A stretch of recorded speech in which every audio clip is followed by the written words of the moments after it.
there's a couple things you need to bring in with you when you want to make an enlargement. Let's see if I get more light going. That's better. When you want to make an enlargement, you need to bring your film, your paper, and also you need a negative carrier. Now, normally in a dark room that you'll find elsewhere, negative carriers are metal, right? All of our metal negative carriers grew legs and walked out of the dark room somehow. So now we cut our own out of cardboard. You need one of these. What this does is it constrains that circle of light that comes out of the enlarger to just be a rectangle. And the rectangle is the size of a frame of our film. Okay? So the first thing we do is find the negative you want to print. And I want to print this one.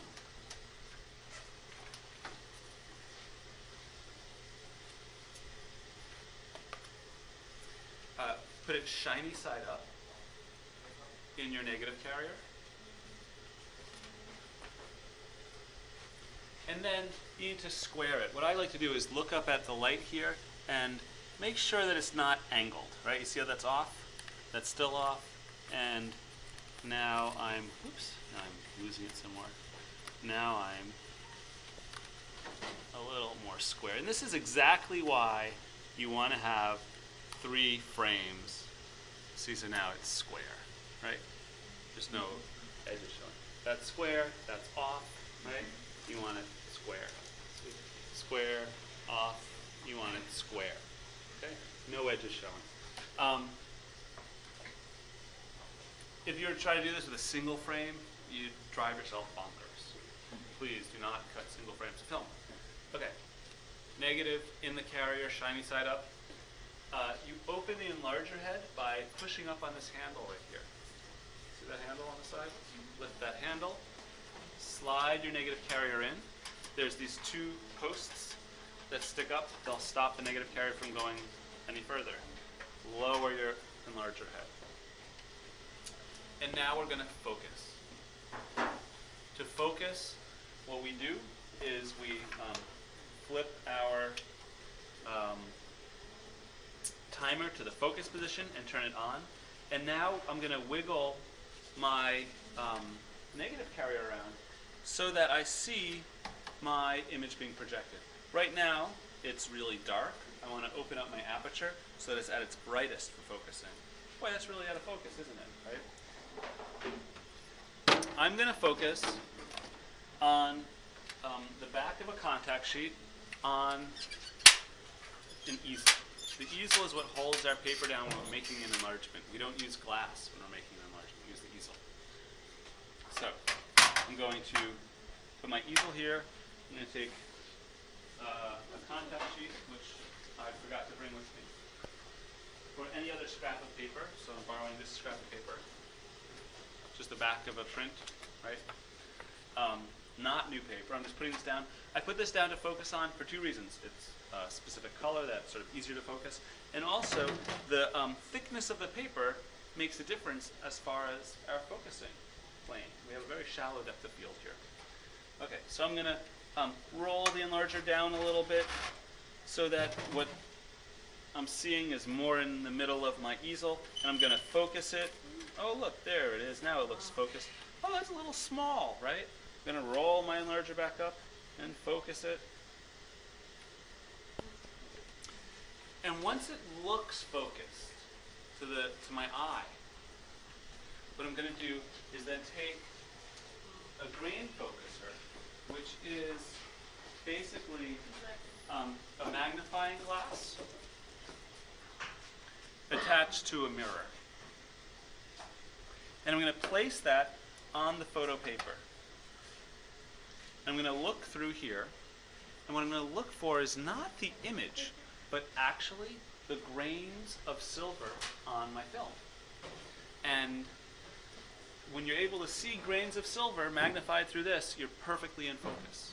If you forget to use this, your prints are going to come out a little soft looking. You really need to use a grain focuser. So you stick your eye here. This is the focusing knob, the front one right here on the right. Some of the enlargers have them on the left, but some are broken. I'm going to twist this so that I see what looks like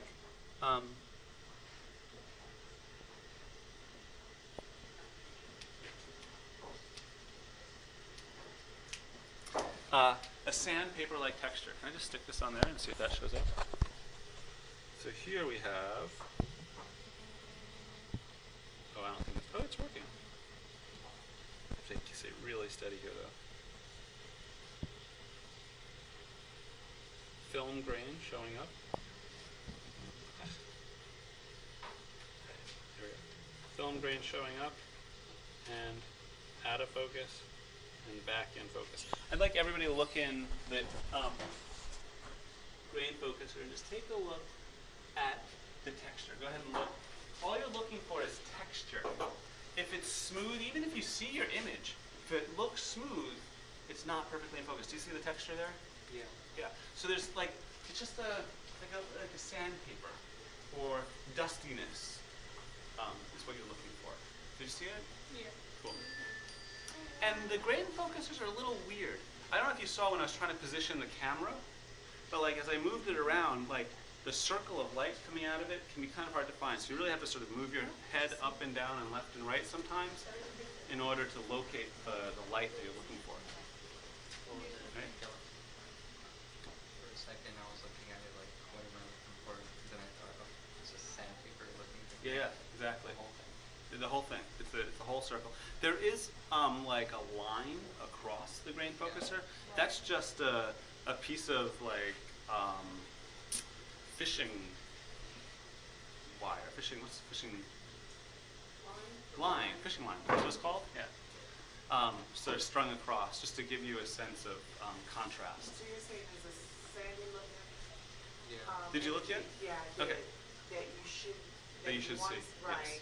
And then when you do see that, that means that you're well focused and the pictures are there. Exactly. Did we get a chance to look?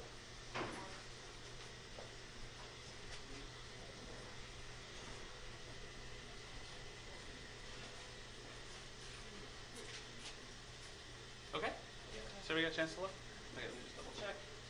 Focus, great. So once you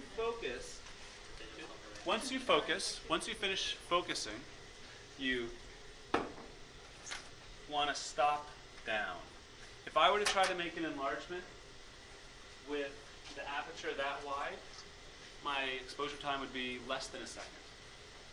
And with these timers, you're not going to be able to do that accurately. And honestly, there's techniques that we're going to talk about, or you're going to learn the class after next, called burning and dodging and using filters, where you need to have time to manipulate the light. So really, you kind of want to have an exposure somewhere in the range of 10 to 30 seconds. That just gives you a comfortable amount of time to work while the light is shining on the paper. So how do you get yourself an exposure of 10 to 30 seconds? Well, you stop down. Turn your aperture on your enlarger so that there's less light coming out. Do you go to the darkest one always? No, honestly, I don't. I like to have it so that I can just barely make out details visibly. This is about the amount of light you want coming out. It's something you get a feel for. Does it matter if you have too much light or too little light coming out? No, because you can, this is aperture, right? You can adjust your shutter speed to compensate. And we're going to figure out our shutter speed based on our aperture. Okay, I'm stopping it down one more. So I guess I'm at f8 on this enlarger. So now I have my negative in the enlarger head. I focused it, right? I stopped it down. Now I'm going to turn this off and get myself ready to make a test strip. Right? I told you that we're going to be making lots of test strips this semester. And this is exactly why. Because anytime you make a print, you're going to make a test strip first. And honestly, you're going to start making smaller and smaller test strips as your paper dwindles, I imagine. I think I was showing you long test strips. I like to make pretty long, narrow test strips. That gives me a maximum saving on paper, but the most potential steps to figure out a correct exposure. We were pretty relaxed about making test strips with contact sheets, and honestly with making test strips for our pinhole camera pictures. When you're making prints, you're making enlargements, you don't want to be so blithe about, oh, that sort of looks right. What you really need to have on a test strip when you're making an enlargement is a section of the test strip that's too light, so you know that it couldn't be a lighter exposure that you want. And you also want a section of your test strip that's too dark, so you know that the correct exposure is not darker than what you have on your test strip.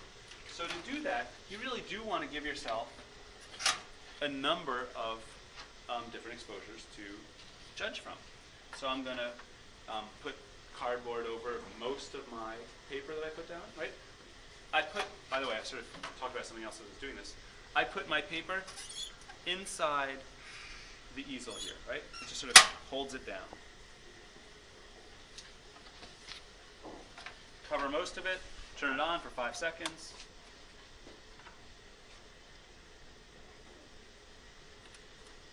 Turn it off, dial in 5 seconds, slide it over, expose for 5 seconds.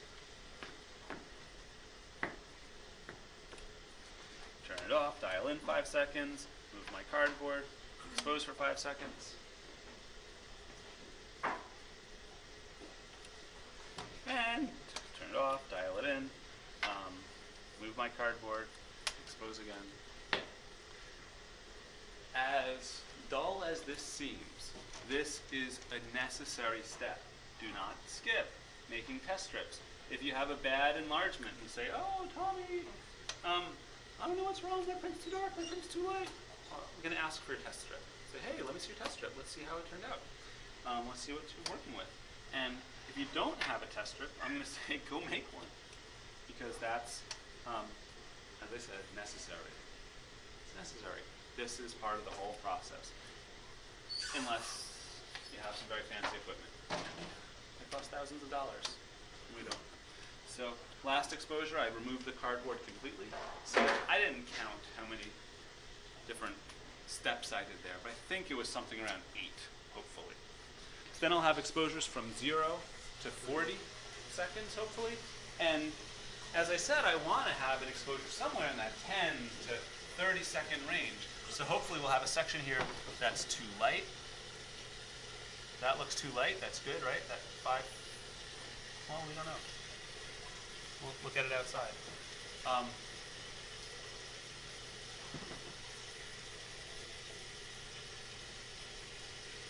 Definitely too dark on that. You want a section that's too light, a section that's too dark on the other end, so that somewhere in the middle you have the correct exposure. If what looks right is at the end, it might actually be 4 seconds that's the best exposure, or 3 seconds, but I don't know because it's not giving me information. And honestly, looking at this in here, just looking at it, it looks best at one end. Yeah. I want to have it look too light over there. So I'm just going to come right back over here and turn on focus and stop it down. Let out less light from my enlarger and do another quick test strip. Now that I know, by the way, that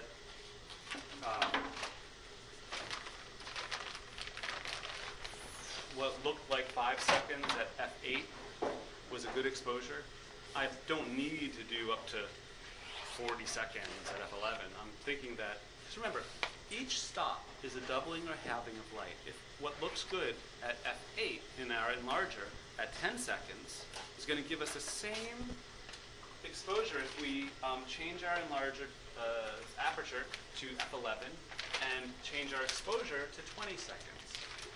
We're letting out half the amount of light. We want to expose for twice as long. So here I'm letting out half the amount of light. I'm imagining that I'll get a good exposure somewhere in the 10-second range because 5 seconds look good there, right? So, shiny side up. Let's pop that back in. I'm going to turn this to time, turn it to 5 seconds. I'm going to be a little bit wider right now because, as I said, I really think my exposure is going to be around 10 seconds with this. So here's a 5. And really, make test strips. Make test strips because you know what I just did? I saved myself a piece of paper from a bad print. Right? I'm saving 4/5 of a sheet of paper by using 1/5 of one to just check again. And is it wasting time? What's a waste of time? I mean, Watching videos on YouTube is a waste of time, right? Surfing Facebook and stalking people on Facebook is a waste of time. Making another test strip is not a waste of time. This is 45 seconds of your life that is well spent. Watching commercials is a waste of time. Watching commercials? Yeah. Really? Awesome. Any good ones out now?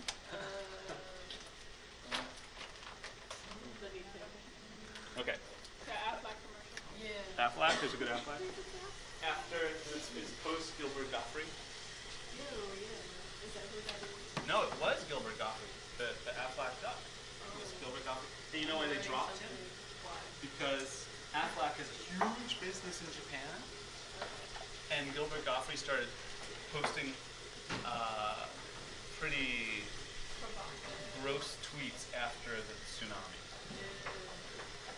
And so Aflac figured that was bad for their Japanese clients. Okay, so here's one test strip made at f8. Here's one test strip made at f11. As you can see, this one looks a little dark over here, a little light over here. I'm happy with that. So I'm just going to bring both of these through.